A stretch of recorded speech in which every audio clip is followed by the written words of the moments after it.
ഇനി നമുക്ക് കേരളത്തിലെ നദികൾ എന്ന് പറഞ്ഞിട്ടുള്ള ടോപ്പിക്ക് നോക്കാം. അപ്പോൾ ഈ കേരളം നദികളുടെ നാട് എന്നാണ് അറിയപ്പെടുന്നത്. പശ്ചിമഘട്ടത്തിൽ നിന്ന് ഉത്ഭവിച്ച് അറബിക്കടലിലേക്ക് ഒഴുകുന്ന നദികളാണ് കേരളത്തിലെ എല്ലാ നദികളും തന്നെ പശ്ചിമഘട്ടത്തിൽ നിന്നാണ് ഉത്ഭവിക്കുന്നത്. പ്രധാന വിവരങ്ങൾ നോക്കാം. ആകെ നദികൾ 44 നദികളാണുള്ളത്. അതിൽ പടിഞ്ഞാറോട്ട് ഒഴുകുന്നവ 41 കിഴക്കോട്ട് ഒഴുകുന്നവ 3 എണ്ണവുമാണ്. കേരളത്തിലെ ആകെ നദികളുടെ ആകെ നീളം എന്ന് പറഞ്ഞാൽ ഏകദേശം 5300 കിലോമീറ്ററാണ്. അതിൽ ഏറ്റവും നീളം കൂടിയ നദി എന്ന് പറഞ്ഞാൽ പെരിയാറാണ്. 244 കിലോമീറ്റർ ആണ് നീളം. ഏറ്റവും ചെറിയ നദി എന്ന് പറയുമ്പോൾ മഞ്ചേശ്വരം പുഴയാണ്, 16 കിലോമീറ്ററാണ്. ഏറ്റവും കൂടുതൽ നദികളുള്ള ജില്ല കാസർഗോഡാണ്. 12 നദികളാണ് കാസർഗോഡ് ജില്ലയിലൂടെ ഒഴുകുന്നത്. ഒരു നദിയുമില്ലാത്ത ജില്ലയാണ് ആലപ്പുഴ. അത് അർത്ഥമാക്കുന്നത് ആലപ്പുഴ ജില്ലയിൽ നിന്ന് ഒരു നദി ഉത്ഭവിക്കുന്നില്ല എന്നുള്ളതാണ്. ആലപ്പുഴയിലൂടെ പമ്പയും അച്ചൻകോവിലൊക്കെ ഒഴുകുന്നുണ്ട്. ഇനി കിഴക്കോട്ട് ഒഴുകുന്ന നദികളാണ് 3 എണ്ണമാണുള്ളത്.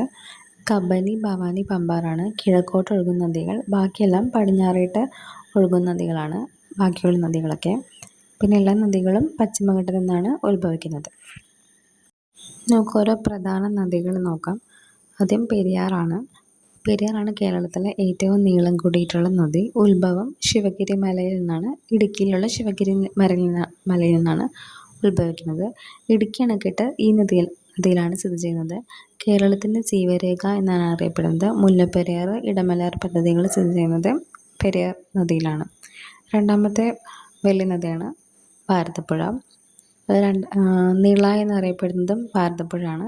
രണ്ടാമത്തെ വലിയ നദി. നീളം ഏകദേശം 209 കിലോമീറ്ററാണ്. ഉത്ഭവം ആനമലയിൽ നിന്നാണ് ഉത്ഭവിക്കുന്നത്. പാലക്കാട്, തൃശ്ശൂർ, മലപ്പുറം ജില്ലകളിലൂടെയാണ് ഒഴുകുന്നത്. മലമ്പുഴ അണക്കെട്ട് സ്ഥിതി ചെയ്യുന്നത് ഭാരതപ്പുഴയിലാണ്. അടുത്ത നദിയാണ് പമ്പ. ദക്ഷിണഗംഗ എന്നറിയപ്പെടുന്നത് പമ്പയാണ്. ശബരിമലയുമായിട്ട് ബന്ധപ്പെട്ടിട്ടുള്ള പ്രധാനപ്പെട്ട നദിയാണിത്. ഉത്ഭവം പുലച്ചിമലയാണ് ഇടുക്കിയിലുള്ള. നാലാമത്തെയാണ് ചാലിയാർ. നിലമ്പൂർ വനങ്ങളിലൂടെ ഒഴുകുന്ന നദിയാണ് ചാലിയാർ. കോഴിക്കോട്, മലപ്പുറം ജില്ലകളിലൂടെയാണ് ഒഴുകുന്നത്. ആഴവും നീളവുമുള്ളൊരു നദിയാണിത്. അടുത്താണ് കല്ലട. ഉത്ഭവം കുളത്തൂപ്പുഴ മേഖല. തെന്മല അണക്കെട്ട് സ്ഥിതി ചെയ്യുന്നത് ഈ നദിയിലാണ്. കൊല്ലം ജില്ലയുടെ പ്രധാന നദിയാണ്. പിന്നെയാണ് അച്ചൻകോവിൽ. ഉത്ഭവം പശ്ചിമഘട്ടത്തിൽ നിന്ന് ഉത്ഭവിക്കുന്ന ഒരു നദിയാണ് അച്ചൻകോവിൽ. പത്തനംതിട്ട, ആലപ്പുഴ ജില്ലയിലൂടെയാണ് ഒഴുകുന്നത്. ജലവിഭവത്തിനേറെ പ്രാധാന്യമുണ്ട്. ഇനി ഈ നദികളിൽ ഉള്ള പ്രധാന അണക്കെട്ടുകൾ നോക്കാം. ഇടുക്കി അണക്കെട്ട് സ്ഥിതി ചെയ്യുന്നത് പെരിയാർ നദിയിലാണ്. മുല്ലപ്പെരിയാർ അണക്കെട്ടുള്ളത് പെരിയാർ നദിയിലാണ്.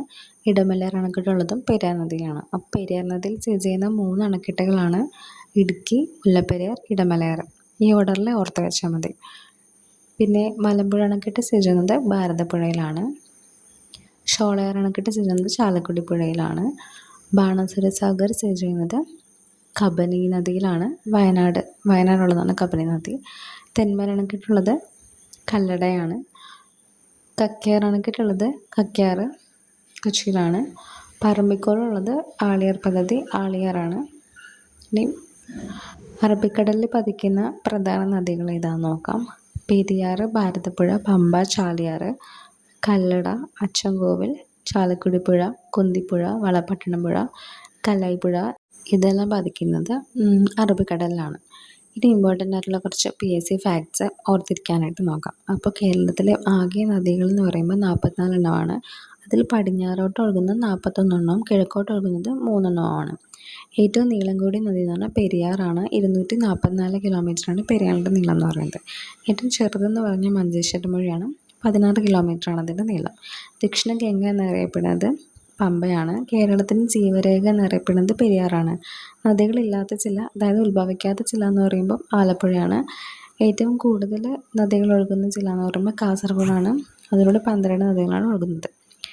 ഇനി ഓർമ്മിക്കാനായിട്ട് കിഴക്കോട്ട് ഒഴുകുന്ന 3 നദികൾ എന്ന് പറയുമ്പോൾ കബനി, ഭവാനി, പമ്പാറാണ്. അറബിക്കടലിൽ പതിക്കുന്ന പ്രധാന നദികൾ 6 എണ്ണമാണ്. അത് ഏതൊക്കെയാണെന്ന് വെച്ചാൽ പെരിയാർ, ഭാരതപ്പുഴ, പമ്പ, ചാലിയാർ, കല്ലട, അച്ചൻകോവിലാണ്. ഇനി നമുക്ക് ചോദിക്കാൻ ചാൻസുള്ള ക്വസ്റ്റ്യൻസ് ഞാൻ ഇവിടെ ആഡ് ചെയ്തിട്ടുണ്ട്. നമുക്കൊന്ന് ആൻസർ ചെയ്ത് നോക്കാം.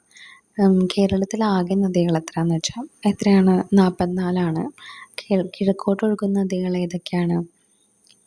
കിഴക്കോട്ട് ഒഴുകുന്ന നദികൾ എന്ന് പറയുമ്പം കബനി, ഭവാനി, പമ്പാറാണ്. കേരളത്തിലെ ഏറ്റവും നീളം കൂടിയ നദി ഏതാണ്? പെരിയാറാണ്. ഏറ്റവും ചെറിയ നദി ഏതാണ്? മഞ്ചേശ്വരം. കേരളത്തിൻ്റെ ജീവരേഖ എന്നറിയപ്പെടുന്ന നദി ഏതാ? പെരിയാറ്. ദക്ഷിണ ഗംഗ എന്നറിയപ്പെടുന്ന നദി ഏതാണ്? പമ്പയാണ്. ഒരു നദിയും ഇല്ലാത്ത ജില്ല എന്നുവെച്ചാൽ ഉത്ഭവിക്കാത്ത ജില്ല ഏതാണ്? ആലപ്പുഴ. ഏറ്റവും കൂടുതൽ നദികളുള്ള ജില്ല ഏതാണ്? കാസർഗോഡ്. 12 നദികളാണുള്ളത്. ഇടുക്കി അണക്കെട്ട് ഏത് നദിയിലാണ് സ്ഥിതി ചെയ്യുന്നതെന്ന് വെച്ചാൽ ഇതാണ് പെരിയാറാണ്. മലമ്പുഴ അണക്കെട്ട് ഏത് നദിയിലാണ് സ്ഥിതി ചെയ്യുന്നത്? എവിടെയായിരുന്നു? ഭാരതപ്പുഴ. അപ്പോൾ ഇത്രയാണ് ഇന്ന് നമ്മൾ നോക്കിയിട്ടുള്ളത്. അപ്പോൾ ഈ വീഡിയോ യൂസ്ഫുൾ ആവുകയാണെങ്കിൽ സപ്പോർട്ട് ചെയ്യാനും ലൈക്ക് ചെയ്യാനും മറക്കരുത്.